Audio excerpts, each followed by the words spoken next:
টানা ২ দফা কমার পর দেশের বাজারে কিছুটা স্বস্তি ফিরেছে স্বর্ণের দামে। আজ শুক্রবার থেকে প্রতি ভরি ২২ ক্যারেটের স্বর্ণ বিক্রি হচ্ছে ২,১৯,৮০৮ টাকায়। বাংলাদেশ জুয়েলার্স অ্যাসোসিয়েশন বা বাসু জানিয়েছে, স্থানীয় বাজারে তেজাবি স্বর্ণের দাম কমে যাওয়ায় নতুন এই মূল্য নির্ধারণ করা হয়েছে।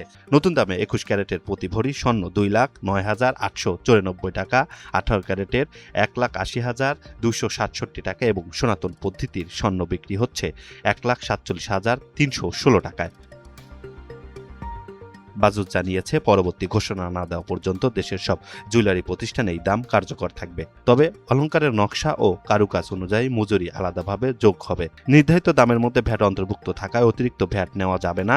এদিকে স্বর্ণের দাম কমলেও রূপার দামে কোনো পরিবর্তন আসেনি। বর্তমানে ২২ ক্যারেটের প্রতি ভরি রূপা বিক্রি হচ্ছে ৪,৬৬০ টাকায়। চলতি বছরে এখন পর্যন্ত স্বর্ণের দাম ৯১ বার এবং রূপার দাম ৫৬ বার সমন্বয় করা হয়েছে।